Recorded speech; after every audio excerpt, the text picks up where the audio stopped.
ජාතක මිහිර. නමස්කාර වේවා බුදුරුවනට සැමදා බුදු හිමි සරණ යමි. නමස්කාර වේවා දම්රුවනට සැමදා සදහම් සරණ යමි. නමස්කාර වේවා සංඝරුවනට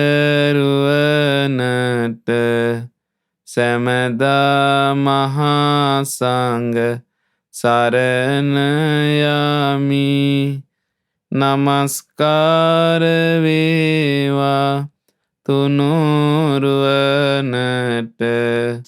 සැමදා තිසරණ සරණ යමි.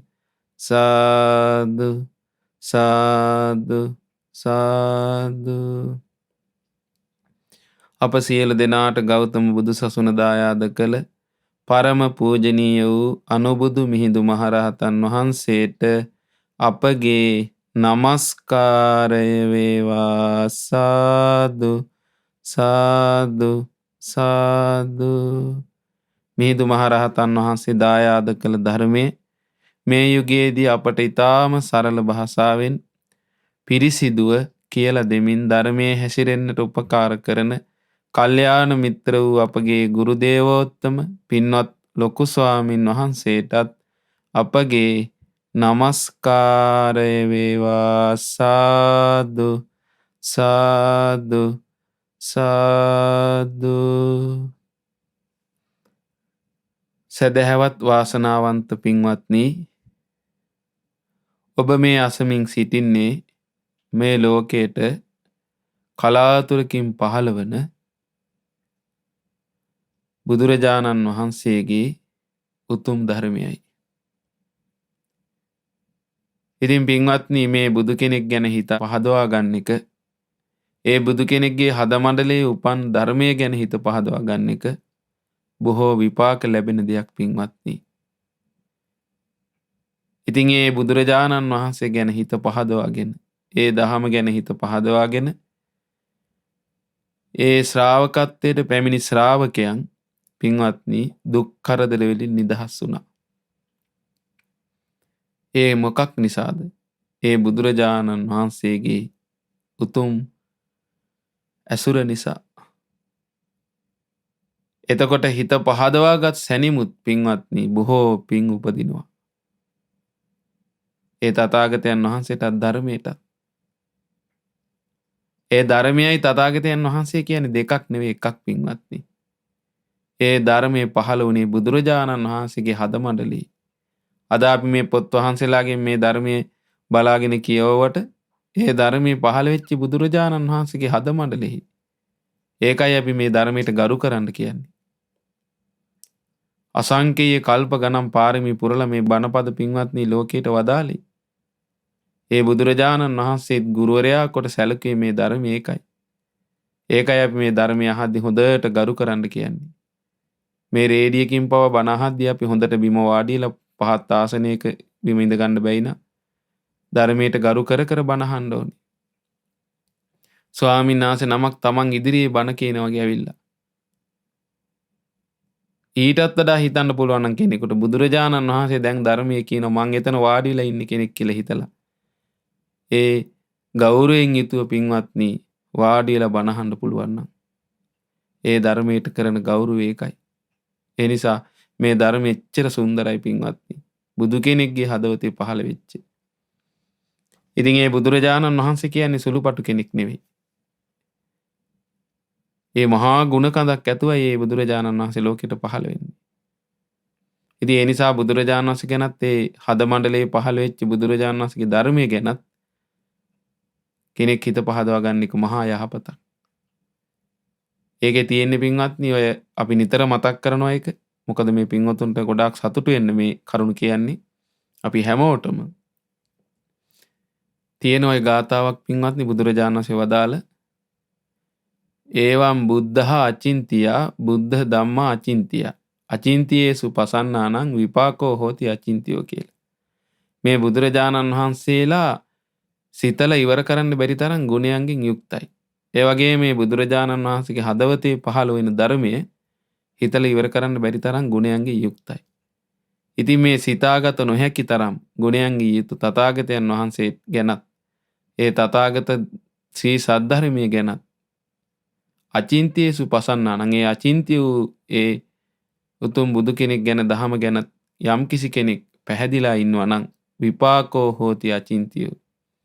එයාට සිතාගත නොහැකි තරම් වූ සැප විපාක ලබන්න පුළුවන් කියනවා. ඒ නිසා එවැනි සැප විපාක ලබන දෙයක් තමයි අපි මේ අහන්නේ. හිත පහදවා ගත්තොත් අපිට එච්චර විපාක ලැබෙනවා පින්වත්නි. ඒ නිසා පින්වත්නි හිත පහදවාගෙන මේ බණපද අහන්න. ඔබගේ මේ බණ ඇසීම කවදාවත් අපත යන්නේ නැහැ. අපගේ මේ ධර්ම දේශනා කිරිල්ල මේ ශ්‍රවණය කිරිල්ල නිකන් අපත යන එකක් නෙවෙයි. හිත පහදවා ගත්තත් බලන්න කොච්චර පින් උපදිනවද කුසල් උපදිනවද. ඉතින් ඒ නිසා අපගේ භාග්‍යතුන් වහන්සේ මේ ලෝකයට පහළ වුණේ අසිරිමත් වූ සාසුන් වහන්සේ නමක් හැටියටයි. අද අපි අහන්නේ බුදුරජාණන් වහන්සේගේ ගුණයන්ට ඊර්ෂ්‍යා කිරීම ගැන වදාළ ජාතකයක්. ඊට කලින් මම මේ බුදුරජාණන් වහන්සේගේ ගුණේ ඉස්මතු වෙච්ච ලස්සන තැනක් තියෙනවා මේ ද්‍රෝණ සූත්‍රයේ. දවසක් භාග්‍යතුන් වහන්සේ දැක්ක මේ ද්‍රෝණ බ්‍රහ්මණයට ධර්මාබෝධි ලබන්න පුළුවන් කියලා. ඉතින් ඒ සඳහා උන්වහන්සේ සාමාන්‍යයෙන් මහ පොළොවේ වඩිද්දී උන්වහන්සේගේ පාසලකුණු පින්වත්නි මහ පොළොව විසීම මකලා දානවා. බලන්න බුදු කෙනෙක් ගියාසි තව කෙනෙකුට පෑගුණොත් ඒක හොඳ නෑ කියලා. නමුත් සමහර අවස්ථාවල් වල සමහරුන්ගේ යහපත පිණිස උන්වහන්සේ පාසටහන් ලක්ෂණ පෙනෙන්න සලස්සනවා. එදා එහෙම කළා භාග්‍යතුන් වහන්සේ. ඒ තමයි උක්කට්ටා නගරයත් සේතවියා නගරයත් කියන අතර උන්වහන්සේ වඩිනවා. ඒ වඩින පාරේ තමයි පින්වත්නි මේ විදිහට සලකුණු හිටින්න සලස්සාවි. භාග්‍යතුන් වහන්සේ වැඩලා යම් තැනක වැඩ සිටියා. ඉතින් ඒ පාරෙන් එනවා ද්‍රෝණ බ්‍රහ්මණා. ද්‍රෝණ කියන බ්‍රහ්මණයා. මේ බ්‍රහ්මණයා නිරීක්ෂණය කළා මේ පාසලකුණු. දැක්ක පින්වත්නි දහසක් චක්‍ර ලකුණු ඇති අපගේ භාග්‍යතුන් වහන්සේගේ සිරිපා කමල. ඊට පස්සේ මේ බ්‍රහ්මණයා තනියම නෙවෙයි එන්නේ තවත් බ්‍රහ්මණයන් එක්ක එන්නේ. ඉතින් ඒ බ්‍රහ්මණට ඊට පස්සේ විස්තර කළා මේවා. ඒ කියන්නේ ලක්කන ශාස්ත්‍රයේ දන්න මහා සම්භාවනීය බ්‍රහ්මණය දෝන බ්‍රහ්මණය කියන්නේ. අනිත් අයට කිව්වා බවත්නි ඒකාන්තයේම ආශ්චර්යයි බවත්නි ඒකාන්තයේම අద్භූතයි. ඒකාන්තයේම මේ පාද හිමි තැනත්තා මිනිසෙක් නම් වෙන්න බෑ. එහෙම කිව්වා. එහෙම කියලා පින්වත්නි මේ පාසලකුණු ඔස්සේ භාග්‍යතුන් වහන්සේ ළඟට මෙයා ගියා. භාග්‍යතුන් වහන්සේ මේ බලන්න මේ ධර්මාවබෝධය පිණිස පින් තියෙන අයට කරලා තියෙන උපකාර පින්වත්නි. උපක්‍රම බලන්නකෝ. ඒකනේ උන්වහන්සේ මේ ශ්‍රාවකයෝ කියන අනේකේහි උපායේහි නරදම්මේ දමේසිච කියලා. නොයෙක් උපායන්ගෙන් මේ ලෝක සත්‍ය දමනය කරනවා. මේ මිනිස් ලෝ බලන්න හිටපු මිනිසුන්ට ලැබිච්ච වාසනාව ඒ කාලේ. බලන්න උන්වහන්සේ දැන් මේ සලකුණු ඔස්සේ දැන් මෙයා එනවා. මේ සලකුණු වල වටිනාකම මෙයා අඳුනා ගත්තා. මිනිසෙක් වෙන්න බෑ කියලා අනිත් අයට කියලා දැන් මේ ඔස්සේ ගිහිල්ලා භාග්‍යතුන් වහන්සේ ළඟට පැමිණියා. ඊට පස්සේ භාග්‍යතුන් වහන්සේ ළඟට ගිහිල්ලා ප්‍රශ්න අහන්න පටන් ගත්තා.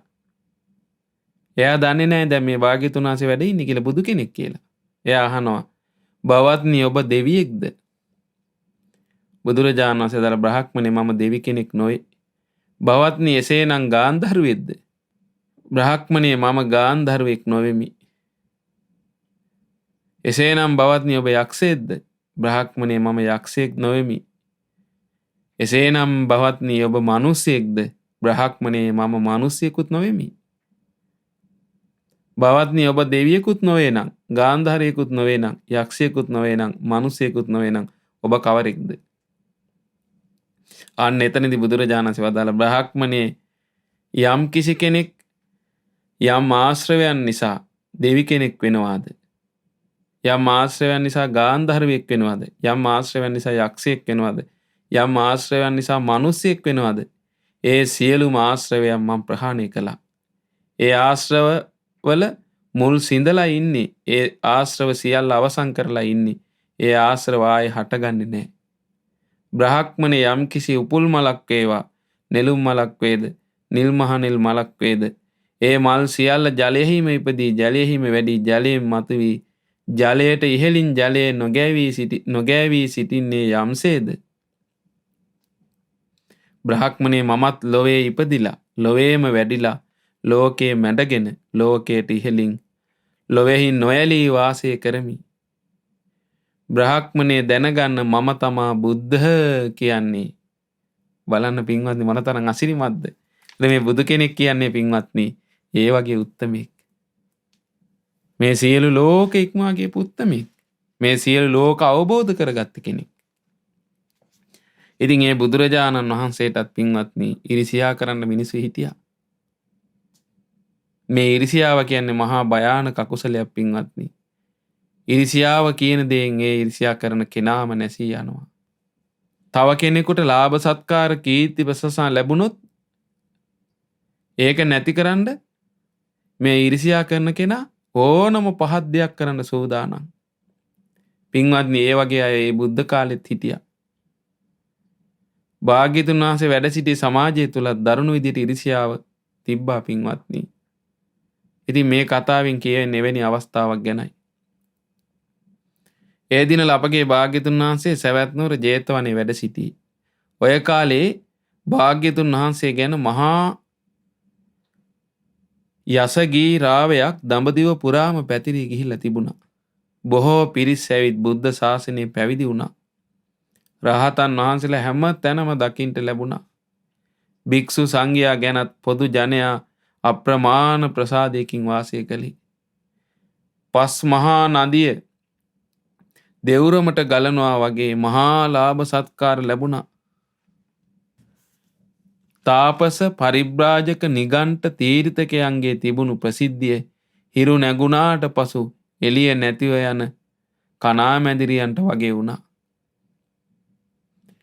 ඔවුන් මේ ගැන බලවත් ඊර්ෂ්‍යාවෙන් යුක්තව භාග්‍යතුන් වහන්සේගේ කීර්ති නාමය විනාශ කරන්නට නොයෙකුත් උපක්‍රම ගැන සාකච්ඡා කළා. බලන්න පින්වත්නි මේ ඊර්ෂ්‍යාව ආවට පස්සේ වෙන දේ. නොයෙක් උපක්‍රම කළා භාග්‍යතුන් වහන්සේගේ කීර්තිය නැති කරන්න. මේ අය කතා කරනවා සාකච්ඡා කරනවා අනේ බලාපන් අපට වෙච්චි දේ. ශ්‍රමණ ගෞතමයා පහළ වෙච්ච කාලේ පටන් අපට ලැබුණු ලාභ සත්කාර කීර්ති ප්‍රශංසා නැත්තටම නැති වුණා. ඉස්සර අපේ පස්සේ වැටි සිටි එවුන්ට දැන් අපි උන්නාද මලාද කියාවත් වගක් නැහැ. මොකක් හරි ක්‍රමයකින් ශ්‍රමණ ගෞතමයන්ට නිന്ദා අපහාස රැල්ලක් උපදවා ඔය ලැබෙන ලාභ සත්කාර නැතිකොට දමන්න ඕනෑමයි කියලා කතා වුණා. බලන්න පින්වත්නි. ඒතර ඔබ හිතන්න බලන්න මේ සියලු ලෝක ඉක්මවා ගියපු මහා ගුණ කඳකින් පහළ වෙච්ච පාරමී ධර්ම සම්පූර්ණ කොට පහළ වෙච්ච බුදුරජාණන් වහන්සේටත් ඉරිසියා කරන්න මිනිස්සු හිටියා නම් අපි වගේ අයට ඉරිසියා කිරීම ගැන කවර කතාවද පින්වත්නි? අපි කවුදනේ? අපි කවුද? දැන් බලන්න අපේ ලොකු ස්වාමීන් වහන්සේ මේ දහම් වැඩ පිළිවෙල පටන් ගද්දී හරියට අපේ ලොකු ස්වාමීන් නින්දා පහස කරන්න ගත්තානේ. අලුත් වැඩ පිළිල පටන්ගෙන කියනවා. හාමුදුරුවෝම නින්දා පහස කරන්න ගත්තානේ. දැන් නම් ඒවා ගොඩාක් අඩු වෙලා ගිහිල්ලා මොකද දැන් තේරුණානේ මේ වටිනා දෙයක් කරනවා කියලා. ඒතර ඉතින් අපේ ලොකු ස්වාමීන් වහන්සේට නින්දා පහස මොනවද? ඇයි දැන් ගත්තොත් එහෙම ඒ ධර්මයේ කතා කරාම ධර්මයට පහදිනවා මිනිස්සු. දැන් මහා මෙවුනව තුලත් ඒකිනුනේ. දහම් කතාවට මිනිස්සු එකතු වුණා. සමහර විට මිනිස්සු ගොඩාක් ගම් වලින් එන්න ගත්තා. එතකොට මේක දැකපු අයට ඉරිසියාව ආවා. ඉතින් මහා මෙවුනා විනාශ කරන්න මොන තරම් මේ දේවල් කළාද? ඒ වගේ තමයි ඒ කාලෙත් බලන්නකො අදත් තියෙනවනේ වනේ. අද මේ සාමාන්‍යයෙන් අපේ ලොකු සාංශි වගේ මේ කෙනෙකුටත් එහෙම ඉන්නවා නම් දැන් බුදු කෙනෙකුට බලන්නකො. ඒ වගේද බුදු කෙනෙකුට මේ ලාභ සත්කාර ලැබෙන්නේ. මේ ලෝකේ දෙවියන් බඹු මිනිසු කියන මේ තුන් ලෝකයම පින්වත්නි බුදුරජාණන් වහන්සේ පස්සේ වැටුණානේ. මනුස්ස ලෝකේ රජවරු පවා බිම්බිසාර රජතුමා, කොසල් රජතුමා ආදී රජවරු, ඇමතිවරු, ඒ කියන්නේ භාග්‍යතුන් වහන්සේට, ධර්මයට, සංඝයාට වසඟ වුණා පින්වත්නි මේ ගුණවලට. ඉතින් ඔවුන් මේ විදිහට කීර්ති ප්‍රශංසාව භාග්‍යතුන් වහන්සේගේ නැතිකරන්න මෙසේ කතාබස් කරමින් ඉන්නා දවසක ඔවුන්ගේ තාපසියක් වන සුන්දරී නැමැත්තිය ඔවුන් වෙත ආවා. වන්දනා කොට එකත් පස්ස සිටියා. තවුසෝ කවුරුවත් වචනයක් කතා කළේ නැහැ. එතකොට ඈ නැවත නැවතත් පෙරැත්ත කරමින් කතා නොකර ඉන්න එපායි කියා හඬා කීවා. ආර්යයන් වහන්සේලා මාත් එක්ක නොදඩා ඉන්නේ කාගෙන් හරි කරදරයක් පීඩාවක් වෙලා හිතේ අමාරුවෙන්වත්ද කියලා ඇහුවා. එතකොට තීර්ථකයෝ කතා කළා. නගා අසාපං ශ්‍රමණ ගෞතමයෝ අපිව හරියට වෙහෙසවනවා. පීඩාවට පත් කරනවා. බලාපං අපට හරිහමන් දානි ටිකක් නැහැ. පිළිගැනීමක් නැහැ. අපේ තැන් දැන් පාළුයි. අපි දිහා බලන්ට එකෙක් නැහැ. අනේ ඒක මටත් තේරුණා. ඉතින් අපි ඒකට මොකක්ද කරන්නේ? නගා උඹ තවුසියක් වුණාට ඉටි රූපයක් වගේ ලස්සනයි නොවේ. මනස් කාන්ත රොවින් නගපත් නොවේ. ශ්‍රමණ ගෞතමයන්ව නින්දාවට පත් කරන්නට උඹට පුළුවන්. ආන්න ඒක අපට කරලා දීපන්. ශ්‍රමණ ගෞතමයන්ගේ ලාභ සත්කාර රැල්ල නවතා දමාපන්. ඒ ඇති අපිට. ඊට පස්සේ මේ සුන්දරී කියනවා, සුන්දරී පරිබ්‍රාජිකාව, ආර්යයන් වහන්සේ මං ඔහෙලා කියූ ලෙසින් වැඩේ කරලා කට කතාව ඇහෙන්න සලස්සන්නම් හොඳේ කියලා සුන්දරී තවුසිය තමන්ගේ වැඩ කටයුතු පටන් ගත්තා. ඔන්න බලන්න දැන් ඔබ අහලා තියෙන මේ සුන්දරී පරිබ්‍රාජිකාවගේ විස්තරේ. හැබැයි මේ ඒ විස්තරේට භාග්‍යතුන් වහන්සේ දේශනා කළ ජාතකයද අපි අහන්න යන්නේ මේ. බලන්න දැන් ඒ කරලා තියෙන දේ බලන්න. ඊට පස්සේ එදා පටන් මේ සුන්දරී මොකද කරේ? මල් වර්ග, සුවඳ වර්ග, සඳුන් කපුරු ආදී අරගෙන දෙවුරම දෙසට යනවා. මේ බලන්න භාග්‍යතුන් වහන්සේට නින්දා පහස කරලා තියෙන විදිහ පින්වත්නි. ඒ භාග්‍යතුන් වහන්සේගේ ධර්මය අසා මහජනයා දෙවුරමින් පිටත් වෙන වේලාවයි. තරය මල් වර්ග, සුවඳ වර්ග අරගෙන යන්නේ ජේතවනාරාමයට කොයි වෙලාවේද? භාග්‍යතුන් වහන්සේගෙන් ධර්මය අහලා මහජනයා දෙවුරමින් පිටත් වෙලා යන වෙලාවේ. හවස. එතකොට ඒ යන මිනිස්සු අහනවා, අනේ සුන්දරී ඔයා දැන් එන්නේ ඇයි? ඔයා ඇයි දැන් එන්නේ මේ? අපි මේ බණ අසා යන ගමන් දැන් මේ කොහෙද යන්නේ? ඔයා. දැන් හවස මිනිස්සු යන වෙලාවටනේ මෙයා දැන් දෙවුරමට යන්නේ හවස් වෙලා. ඊට පස්සේ මෙයා කියනවා මේ සුන්දරී පරිබ්‍රාජිකාව, ඔයාලා නිකන් දන්නේ වගේ කතා කරන්නේ. රුවැති ළඳට යන්න තැන්ද දෙවුරමේ නැත්තේ. මං යන්නේ කොයිබද කියා ඔහෙලා දන්නේ වෙයි. හරි එහෙනම් දැනගන්න. මං යන්නේ ශ්‍රමණ ගෞතමයන්ගේ ගඳකිලි රැට නවතින්ට. ඕන් අහගත්තනේ. එහෙනම් මං යනවා හොඳේ කියා මහජනයාට පිළිකුල හට ගන්න ආකාරයේ බස් දොඩමින් දෙවුරම දෙසට යනවා. බලන්න පින්වත්නි කොහොමද කියලා. එතැනින් පහලට බැස කාටත් හොරෙන්ම තීර්ථකාරාමයට යනවා. දැන් මේ මගදී තමයි හම්බෙන්නේ මිනිස්සුන්ට. ඊට පස්සේ දෙවුරමට යන විදිහට ගිහිල්ලා එතනින් බැහැලා දෙවුරමට යන්නේ නැහැ. එතන මෙහා පැත්තේ තමයි තීර්ථකාරාමේ තිබිලා තියෙන්නේ. හොරෙන්ම පහලට බහින්න තියෙන්නේ. ඒ ජේතවනාරාමයට යනවා වගේ ගිහිල්ලා එතනින්ම යන තීර්ථකාරාමයට දැන්. උදේ පාන්දරින් දෙවුරමින් පිටතට යන බවක් අඟවමින් දෙවුරමට යන මග ඔස්සේ නගරයේ දෙසට එනවා. අතනින් ඇවිල්ලා ආයපහු දෙවුරම පැත්තේ ඉඳලා මේ එනවා වගේ උදේ නගරේ පැත්තට එනවා වගේ එනවා ආයපහු. ඊට පස්සේ දැන් ආයපහු මේ ජේතවනාරාමයට එනවනේ මිනිස්සු උදේ. භාග්‍යතුන් වහන්සේ මුණ ගැහෙන්න දන්පැම් දෙන්න සංඝයාට. එහෙම එන මිනිස්සු දැන් මෙයා උදේ ආයපහු දැන් නගරේ පැත්තට එනවා. දැන් හවස ගියානේ අර පැත්තට. බලන්න මේ මිනිස්සු මිනිසුන්ට මේ කටකතා පතුරලා තියෙන විදිය මේ භාග්‍යතුන් වහන්සේගේ උතුම් ගුණකන්දට නින්දාපාස කරන්න මේ කරලා තියෙන දේවල් පින්වත්නි. ඊට පස්සේ මිනිස්සු අහනවා මෙයා දැක්කට පස්සේ සුන්දරී ඔයා ඔය ඊයේ සවස ගියේ ගමන්ද? කොහිද ගියේ හැබෑවට? ඇත්ත කියපන්. ඒකත් දැනගන්න ඕනේ දොහෙලට. හනේ අනුන්ගේ දේම සොයන හැටි. ශ්‍රමණ ගෞතමයන්ව සනසන්ට මං හැර වෙන කවුද ඉන්නේ? උන්වහන්සේ හුදෙකලාවේ දුක් විඳිනවා. අනේ මං තමයි ගොහින් ගන්ධ කුටියේ රැයට නැවතිලා ඒ තනිකන් නැති කරන්නේ.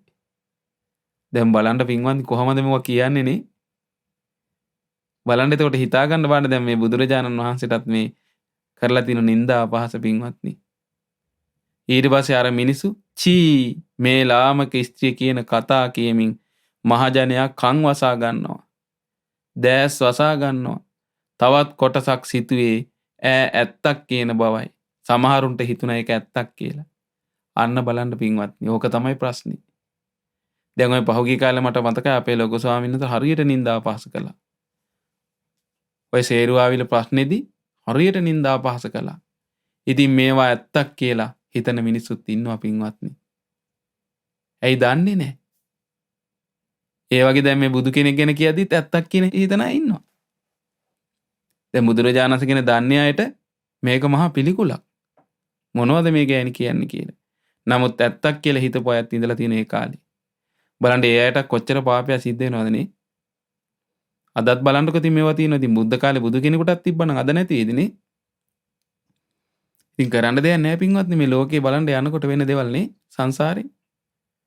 මහජනය අතර ටිකෙන් ටික මේ ගැන කසුකුසු හටගත්තා. දැන් මිනිස්සු අතර ගියා මේක.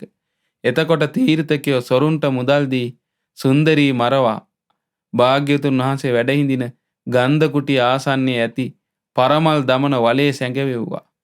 සොරුන්ට සල්ලි දීලා මොකද කළේ? අර සුන්දරී මරවවුවා. මරවලා භාග්‍යවතුන් වහන්සේ වැඩ හිඳින ගන්ධ කුටියේ ආසන්නයේ තිබිලා තියෙන මේ පරවෙච්ච මල් දාන වලක්. ඒ වලේ හංගවවුවා කියනවා. මේ මිනිය.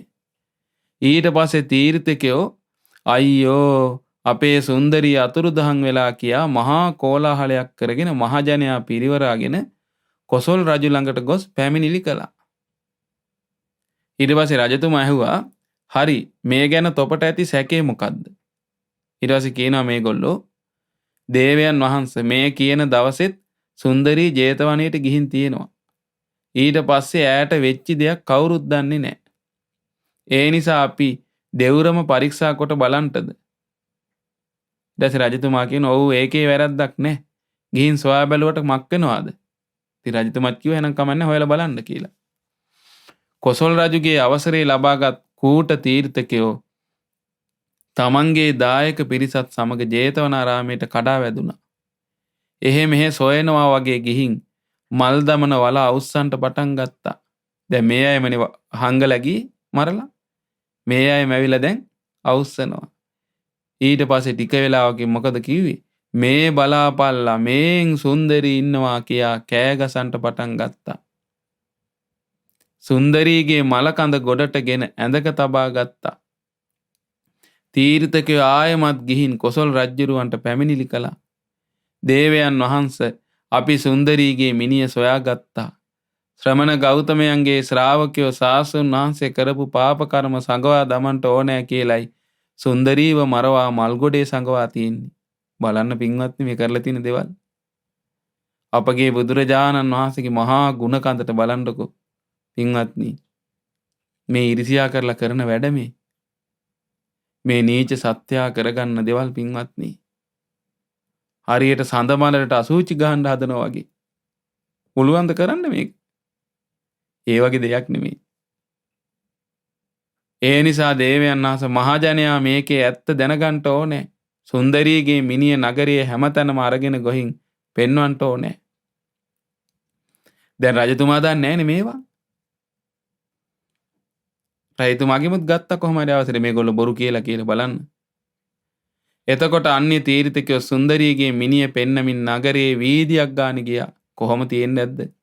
මේන් බලාපල්ලා ශ්‍රමණ ශාක්‍ය පුත්‍රයන්ගේ වැඩ බලාපල්ලා. අහස පොළොව නුහුලන මේ අපරාධය හොඳ හැටි දැකපල්ලා කියලා ඇති පදමට නින්දා පහස කළා. කොසල් රජ්ජුරුව සුන්දරීගේ මිනිහ අමුසොහොනේ අට්ටාලයක තබ්බවා රැකවල් දැම්මා. මාර්ගඵලලාභී ආර්ය ශ්‍රාවකයන් හැර සවැත් නුවර සිටි සාමාන්‍ය මහජනයා භික්ෂූන් වහන්සේලා දුටු තැනදී නගරයේ ආරණ්‍යයේ තදබල ලෙස නිନ୍ଦා අපහාස කරන්න පටන් ගත්තා. කොහොමද වැඩේ දැක්කද? හිතන්න බලන්න එතකොට. අද වගේ කාලෙක මේ ගුණවත් උතුමන්ට නිନ୍ଦා අපහාස කරනකොට පේනවනේ යන රැල්ලනේ. ඉතින් බාණ්ඩක බුද්ධ කාලෙත් මේවා කරලානේ පින්වන්දි බුදු කෙනෙකුට රහතන් වහන්සේලාට. අද කවුදනේ අපි? ඒ නිසා මේ අපිට මේ ලෝකයේ තියෙන ස්වභාවය පින්වත්නි වෙනස් කරන්න බෑ. මේක තමයි ලෝකයේ හැටි. මේ සසර ඒකයි නීචයි කියන්නේ මේ සංසාරේ නිදහස් වෙන්න කියන්නේ බුදුරජාණන් වහන්සේ.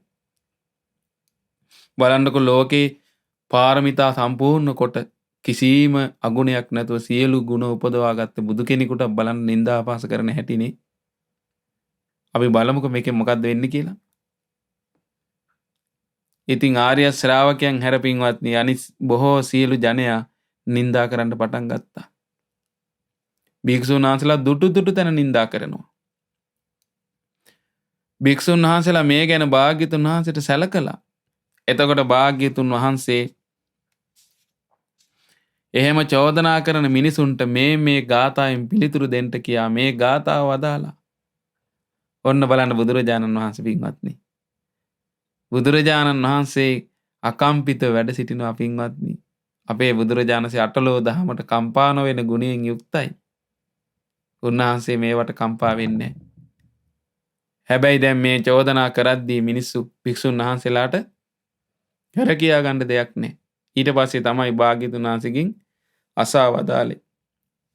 උන්වහන්සේ මේ ගාථාව කියන්න කිව්වා මිනිසුන්ට චෝදනා කරද්දී.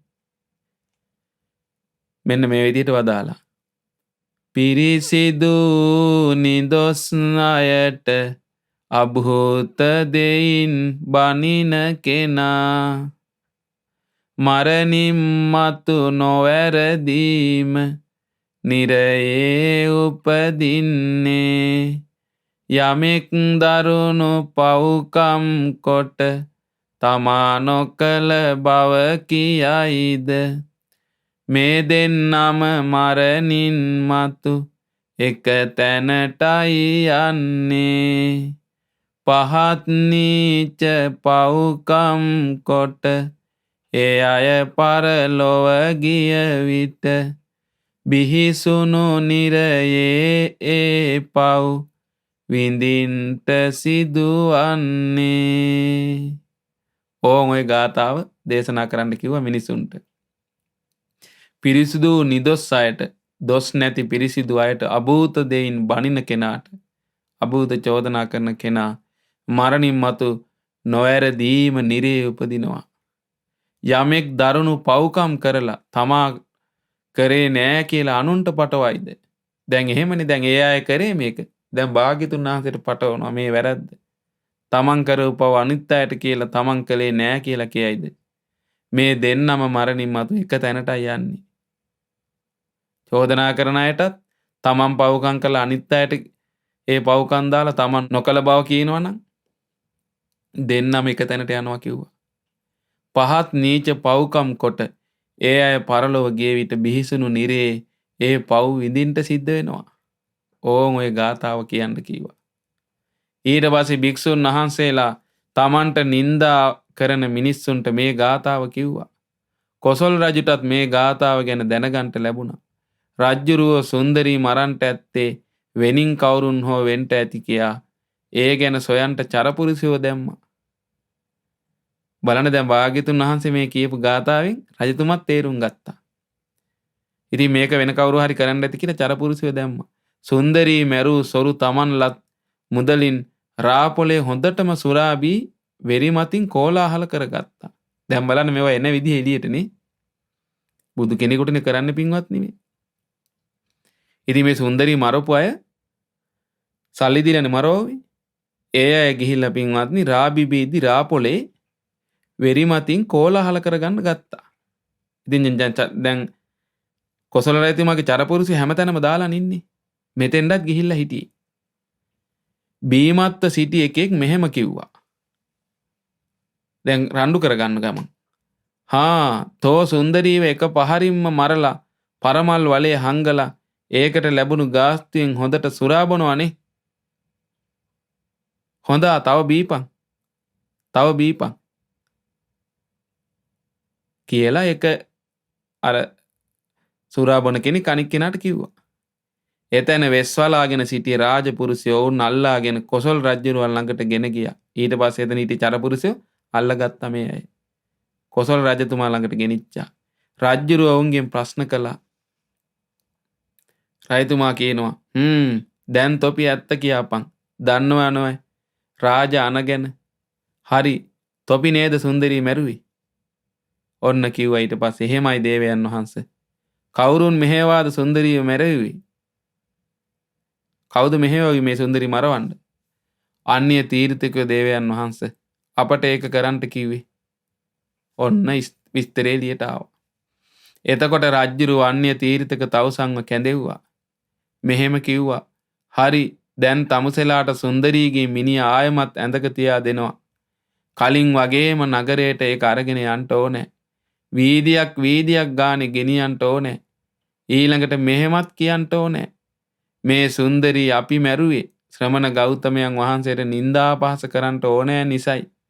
ශ්‍රමණ ගෞතමයන් වහන්සේ කිසි වරදක් නැහැ. ශ්‍රාවක භික්ෂූන්ගේ කිසි වරදක් නැහැ. අපිමයි මේ භයානක අපරාධය කළේ. කියා යන්න ඕනේ කියලා පින්වත්නි රාජ අණ කළා. ඔන්න බලන්න මේ වෙන විදිහේ. එතකොට රාජ අණට යටත් වූ තීර්ථකයෝ එහෙම කළා ඒ විදිහටම. ඇයි දැන් කලින් නගරේ හැම තැනම කියා ගියේ භාග්‍යතුන් වහන්සේට නිඳා කරන්නේ. භාග්‍යතුන් වහන්සේ මේ වැඩේ කළේ ශ්‍රාවකයන්ගේ වැඩ මෙන්න බලාපල්ලා කිය. දැන් මෙයාලා අනිත් පැත්තට කියන්න කිව්වා දැන්. ඒ හැම තැනම ගිහිල්ලා අර මිනිහ කරේ තියාගෙන ඇඳක තියාගෙන නෑ මේක අපිමයි කළේ මේ මේ සමන ගෞතමයන් වහන්සේගේ දොසක් නෑ ශ්‍රාවකයන්ගේ දොසක් නෑ අපි තමයි මේ වැරද්ද කළේ මේ අපරාධ කළේ කියලා කියන්න කිව්වා. ඒ විදිහටම කිව්වා කියනවා. දැන් රාජානනේ කරන්න එපා.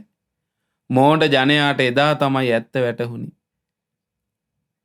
අර උතුම් බුදුරජාණන් වහන්සේට සංඝරත්නයට දොස් කියද්දි ඒක එහෙම තමයි වෙන්න ඇති කී නින්දා අපහාස කරන ඒගොල්ලොත් එකතු වෙලා. දැන් අදත් ඔය කරන්නේ පහත් අය. මේ රටක් දහම් දීන් සනසන අදත් සත්පුරුෂයන්ට දොස් කියන අය පේනව නේද? අර කවුරු හරි කෙනෙක් කිරිසියාවට දොස් කියන මේකට එකතු වෙනවනේ මේ. තාක්ෂණයේ ඔස්සේ අද පේනවනේ ඔය පහුගිය කාලේ වෙච්ච සිද්ධි පින්වත්නි. අපිට ලොකු සාන්තිකව මුකුත් කියන්න එපා නිස්සද්ද ඉන්න කිව්වා. ඊට පස්සේ අපේ ඔය ධර්මය අහපු පින්වතුන් ධර්මයෙන්ම උත්තර දීලා තිබ්බා ඒවට. ඒ වගේ බාන්නක දැන් දැක්කද? ඇත්ත එළියන ටික දවසක් යනකොට. ඒ වගේ බාන්න භාග්‍යතුන් අතර මේ කරපු නින්දා පහස එළියුණ ඉක්මනටම ඒ ගුණේ ඉදිරියේ පින්වත්නි. ඊට පස්සේ තමන්ගේ වැරද්ද හෙලි කළා ගිහිල්ලා සියලු දෙනා. එදා මෝඩ ජනතාවට තමන් කරගත්තේ මහා බරපතල වැරද්දක් කියලා වැටහුණා. නමුත් වැටහෙනකොට ගොඩාක් පව් කෙරිලා. අදත් එහෙමයි වෙන්නේ. ඇත්ත තේරෙනකොට අයියෝ අපි මෙහෙම ඇයි කරගත්තේ කියලා පසුතැවීම විතරයි. දැක්කද මේ පින්වත්නි දහමක හිත පිහිටුවා ගන්න බැරි වෙච්ච නුවණින් කල්පනා කරගන්න බැරි වෙච්ච මිනිසුන්ට නම් සංසාරයේ අනාතෙම තමා පින්වත්නි කරන්න දෙයක් නැහැ.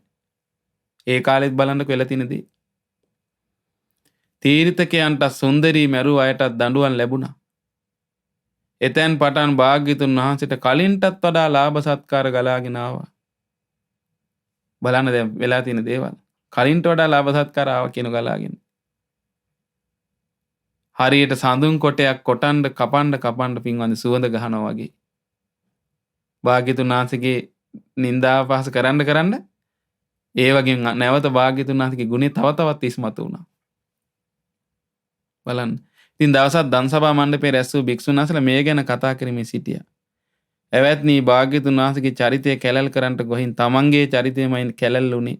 මේ තීර්ථකයන් බොහෝ පව් කරගත්ත මිනිසුන්ටත් පව් කෙරෙව්වා. ඒ අවස්ථාවේ භාග්‍යතුන් වහන්සේ එතෙන්ට වැඩම කළා.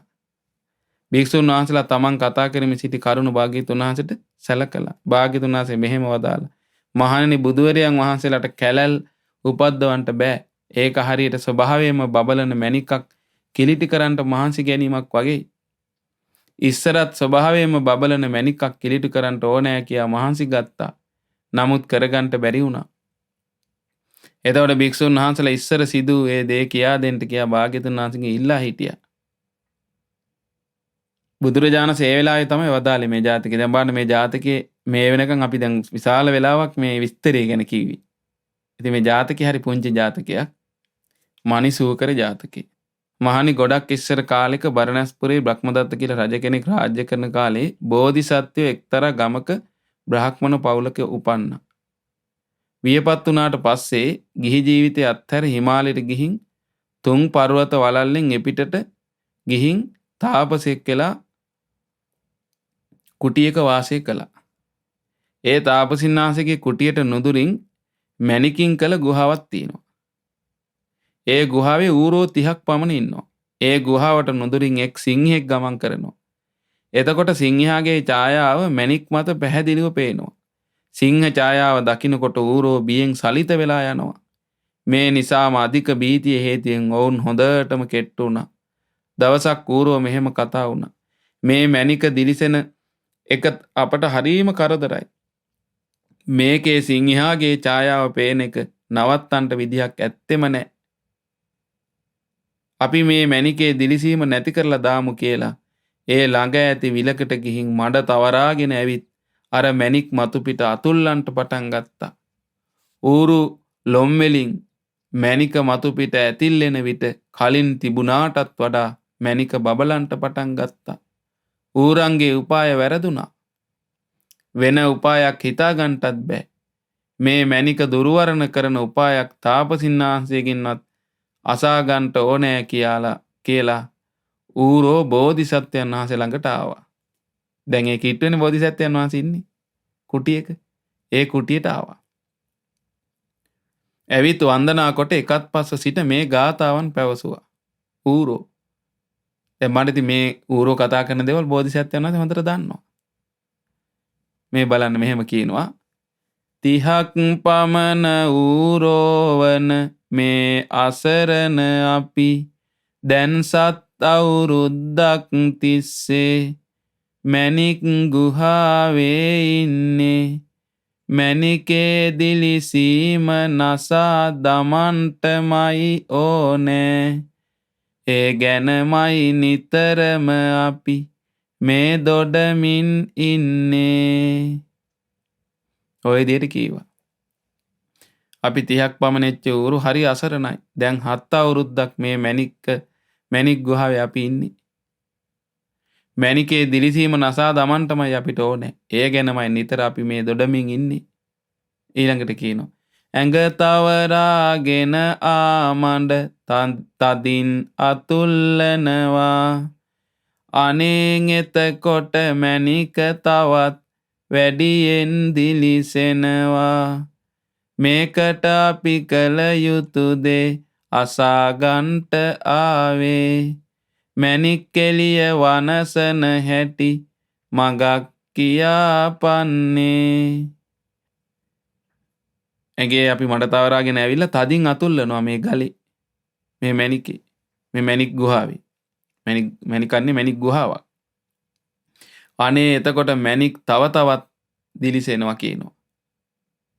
මේකට අපි කළ යුතු දේ අහගන්නයි ආවේ. මණික් කෙලිය වනසන හැටි කියන්න කියනවා මගක් ඒකට. එතකොට බෝධිසත්වයන් වහන්සේ මේ ගාථාවෙන් පිළිතුරු දුන්න ඌරන්ට. මේ ඌරු 30 දෙනාට. මණික කුමක් දැයි ඌරනි නුඹලා දන්නේ නෑ. මේ මණිකත් විදුරු මිනක් අති නිමලයි ගොරෝසු නෑ. සුන්දර ලෙස බබලනවා ඒක මණිකේ හැටි. නසන්ට බෑ එය නුඹලට පලයව්වෙන අතක් බලා. බෝධිසත්වයන් වහන්සේ ඔය ගාථාවෙන් පිළිතුරු දුන්නා. උන්වහන්සේ මෙහෙම කියනවා. කියන්නේ මණික කුමක්දයි ඌරණි නුඹලා දන්නේ නැහැ. මණික් කියන්නේ මොනවද කියලා නුඹලා දන්නේ නැහැ. මේ මණිකත් විදුරු මිනක්. අති නිර්මල වූ ගොරෝසු නෑ කියනවා මේක. මේක හරි පිරිසිදු මණිකක් කියනවා. සුන්දර ලෙස බබලනවා. ඒක මැණිකේ හැටි. මැණික කියන්නේ හොඳට බබලන දෙයක්. කවදාවත් නසන්න බෑ උඹලට මේ මැණිකේ තියෙන දිස්නේ.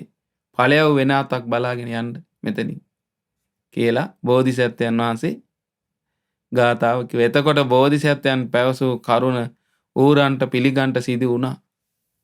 ඌරව මොකද කළේ? වෙන පළාතකට ගියා. බලන්නනේ. ඒ වගේ තමයි මෙතන මේ භාග්‍යතුන් වහන්සේටත් මේ ගුණ කන්දට නිନ୍ଦා අපහාස කරන්න ඇවිල්ලා මේ පරිබ්‍රාජකයෝ, තීර්ථකයෝ, නිගණ්ඨයෝ ආදී අය මොකද උනේ? වෙහෙසුණා විතරයි නිකන්.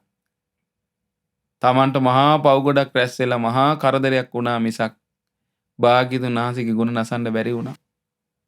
මේ ඌරන්ට අර මැණිකේ දිස්නේ නැති කරන්න බැරි වුණා වගේ.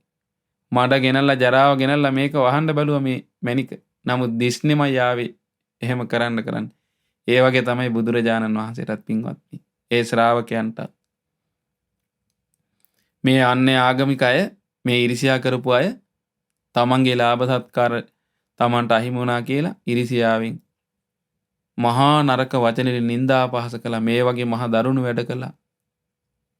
මේ සුන්දරී පරිබ්‍රාජිකාව මරලා හංගලා නිନ୍ଦා කළ අන්තිමේටම මොකද උනේ? ඒ අයම අන්තිමට වැරදිකාරය වුණා. ඒ අයටමයි කරදරේ හානිය වුණේ. ඒ අය අන්තිමේට මේක අතහැරලා දාලා මොකද උනේ? තවත් පිරිහීමටපත් වුණා. මේ ඌරන්ට වෙච්ච වගේ තමයි. ඒකයි බලන්න මේ ජාතකයේ වදාළේ බුදුරජාණන් වහන්සේ. මහණෙනි, එදා තාපසයාව සිටියේ මමයි කියා මේ මනිසූකර ජාතකේ නිමවා වදාලා. ඉතින් බලන්න පින්වත්නි, අපේ බුදුරජාණන් වහන්සේගේ ගුණ කඳ මේ ජාතකයෙන් හොඳට ඉස්මතු වුණා. ඉතින් මේ ජාතකය ඊටාම පුංචි. නමුත් ඒ ජාතකයේ දේශනා කරන්න හේතුනේ අර සුන්දරී පරිබ්‍රාජිකාව අර තීර්ථකයන් සමග එකතු වෙලා කරපු මේ නිନ୍ଦා අපහාස. දැන් බලන්න එයා කොහෙද මේ ඔක්කොම?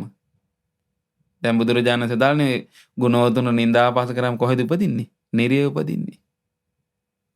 ඒ වගේ තමයි ඉතින් අදත් ඔය ගුණවතුන්ට, සිල්වතුන්ට නිନ୍ଦා අපහාස කරන අයට කොහෙද උරුම? දැක්කද? ඉතින් ඒ නිසා හොඳට තේරුම් ගන්න ඕනේ. ඉතින් මේ උතුම් ගුණවතුන් ගැන හිත පහදවා ගන්න තියෙන එක තමන්ගේ ජීවිතේ දැන් අර මම කිව්වේ මුලින්ම බුදු කෙනෙක් ගැන මේ අචින්තනීය වූ බුදුරජාණන් වහන්සේ ගැන ඒ ධර්මයේ ගැන හිත පහදවා ගත්තොත් අචින්තනීය වූ සැප විපාක ලැබෙනවා. ඒ නිසා මේ ඉරිසියාව කියන එක අන්තිම භයානක දෙයක්.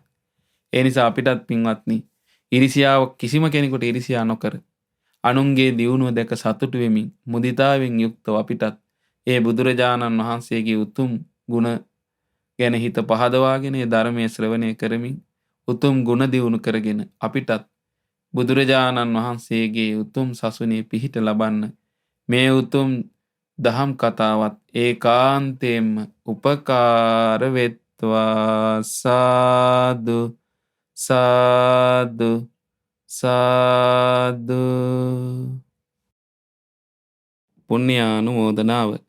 අද දින ජාතක මිහිර සදහම් දේශනාව සඳහා අනුග්‍රහය දරන්නේ පින්වත් වජිරා ගුණතිලක මහත්මිය සහෝදර සහෝදරියන් ඇතුළු දූ දරුවන් පිරිස විසින් ප්‍රධාන අරමුණ හැටියට සඳහන් කරලා තියෙන මීට වසර 3කට පෙර මිය පරලොව ගිය එච්.එම්. පෙරේරා මෑණියන්ට මේ පින් අනුමෝදන් කරන්න කියලා. ඉතින් ඒ අරමුණ මුල් කරගෙන මේ පින්වත් සියලු දෙනා විසින් අද දවසේ සිදු කරගත් උතුම් ධර්ම දානමය පුණ්‍ය ධර්මයන් අපි පළමු අනුමෝදන් කරමු. සියලු දෙවියන්ට, සග්දවිඳානෝ සතරවරන් දෙවිවරුන් ඇතුළු සදෙව්ලොව වාසී දෙවියන්ටත්, බ්‍රහ්මකායික දෙවියන්ටත්, සුමන සමන් දෙවියන් ඇතුළු පොළොව වාසී දෙවියන්ටත් දායකත්වයේ දරු පින්වත් සියලු දෙනාගේ ඉෂ්ඨකාමී දෙවියන් ඇතුළු සියලු දෙවියන්ට අනුමෝදන්ව දිව්‍ය අසීසිරින් වැඩෙත්වා. සියලු දෙවියන්ගේ ධාර්මික ආරක්ෂා රැකවන්න උපකාර පින්වත් වජිරා ගුණතිලක මහත්මිය සහෝදර සහෝදරියන් ඇතුළු දූ දරුවන් ඇතුළු පවුලේ සියලු දෙනාටත් මේ ධර්මයේ හැසිරෙන සියලු දෙනාටත් උතුම් ධර්මයේ හැසිරෙන්නම සලසා දෙත්වා. මේ පින් අනුමෝදන් වන සියලු දෙවියන්ටත් උතුම් ධර්මාවබෝධය ලැබීමේ වාසනාව උදා වෙත්වා. සාදු සාදු සාදු. ඒ වගේම මේ රැස් කරගත් සියලුම පුණ්‍ය ධර්මයන් අපි හැම දිනාට මේ උතුම් ධර්මයේ කියලා දෙන කල්යාණ මිත්‍ර පින්වත් ගුරු දේවෝත්තම ලොකු ස්වාමින් වහන්සේට අනුමෝදන් වෙලා නිදුක් නිරෝගී සුවපත් භාවයේ දීර්ඝායස සම්පatti සැලසෙත්වා. ඒ වගේම මහමෙවුනා වාසී රටලෝක වාසී ගෞතම සසුනේ පිළිවෙත් පුරන සියලුම ස්වාමීන් වහන්සේලාටත් අනගාരികා මෑණිවරුන්ටත් පැවිදි අපේක්ෂක දූපුතුන් ඇතුළු හැම දෙනාටමත් මේ පින් අනුමෝදන් වෙලා නිදුක් නිරෝගී සුවපත් භාවය දීර්ඝායු සම්පatti සැලසෙත්වා. ඒ පින්වතුන් වහන්සේලා ඇතුළු සියලු දෙනාටම සුවසේ උතුම් ධර්මාවබෝධය ලබන්න මේ පින් උපකාර වෙත්වා. සාදු සාදු සාදු. ඒ වගේම මේ රැස් කරගත් සියලුම පුණ්‍ය ධර්මයන් මීට වසර 3කට පෙර මිය පරලොව ගිය එච්.එම්. පෙරේරා මෑණියන්ට අනුමෝදන් වෙත්වා. ඒ මෑණියන්ගේ පරලොව ජීවිත සැපයටපත් වෙත්වා. සසර දුකින් නිදහස් වීම පිණිසත් මේ පින් උපකාර වෙත්වා. ඒ වගේම මිය පරලොව ගිය අතුලසේන පියාණන්ට, ආර්යදාස පියාණන්ට, අබේසිංහ සොයිරාට, වසන්ත සොයිරාට, ජානක පුතණුවන්ට, රශ්මි පුතණුවන්ට සහ වෛද්‍ය සිසිර විජේසූරිය මහතා ඇතුළු ඒ මියගිය සියලු දෙනාට මේ පින් අනුමෝදන් වෙත්වා. දායකත්වයේ දරු සියලු දෙනා නමින් නන්නයිරින් උපකාර කළ සියලු දෙනා නමින් අනන්ත සසර පුරාවටත් මිය ගිහින් පින් බලාපොරොත්තු සිටින සියලු ඥාතීන්ටත් අනුමෝදන් වෙලා ඥාතීන්ගේ පරලොව ජීවිත සැපයටපත් වෙත්වා. ඒ ඥාතීන්ට සසර දුකින් නිදහස් වීම පිණිසත් මේ පින් උපකාර වෙත්වා. සාදු සාදු සාදු. ඒ වගේම රැස් කරගත් සියලුම පුණ්‍ය ධර්මයන් අද මේ උතුම් පින්කමේ දායකත්වයේ දරන පින්වත් වජිරා ගුණතිලක මහත්මියට සහෝදර සහෝදරියන් ඇතුළු දූ දරුවන් ඇතුළු සියලු දෙනාට අනුමෝදන් වෙත්වා. නිදුක් නිරෝගී සුවපත් භාවයේ දීර්ඝායු සම්පatti සැලසෙත්වා.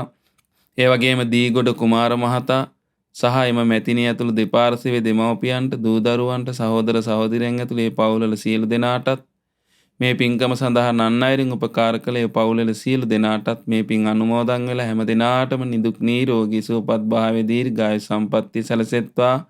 පින්වත් සියලු දෙනා කරන ධාර්මික රැකී ආරක්ෂා කටයුතු, දූ දරුවන්ගේ අධ්‍යාපන කටයුතු ආදී සෑම දෙයක්ම සාර්ථකත්වයට පත් වෙත්වා. තව තවත් පින්වත් සියලු දෙනාට මේ උතුම් ධර්මය අසමින් කල්යාණ මිත්‍ර ඇසුරේම වාසය කරමින් උතුම් බුදු සසුනේ පිළිවෙත් පුරන්න මේ සියලු පින් උපකාර වෙත්වා. පරලෝ සුගති සැලසෙත්වා. ගෞතම බුදු සසුනේ උතුම් ධර්මාවබෝධය ලබන්නත් මේ සියලු පුණ්‍ය ධර්මයන් හැම දිනාටම එක ලෙස උපකාර වෙත්වා. සාදු සාදු සාදු. ඒ වගේම රැස් කරගන්නට යෙදුණු සියලුම පුණ්‍ය ධර්මයන් ශ්‍රද්ධා මාසික ධර්ම දාන සමාජික පින්වතුන්ට අනුමෝදන් වෙත්වා. ඒ වගේම ලක්විරු ගුවන් විදුලියේ ශ්‍රද්ධා රූප වාහිනී සේවා කටයුතු කරන සියලු දෙනාටත් මේ උතුම් ධර්මයේ ශ්‍රවණය කරන සියලු දෙනාටත් මේ පින් අනුමෝදන් වෙලා හැම දිනාටමත් නිදුක් නිරෝගී සුවපත් භාවය සැලසෙත්වා. කරන්නා වූ සියලු පින් කටයුතු සුවසේ කරගන්න ලැබේවා. හැම දිනාටමත් සුවසේ මුතුම් ධර්මාවබෝධය ලබන්න මේ පුණ්‍ය ධර්මයන් උපකාර වෙත්වා. සාදු සාදු සාදු. සියලු දෙනාටම තෙරුවන් සරණයි. නමෝ බුද්ධාය. ජාතක මිහිර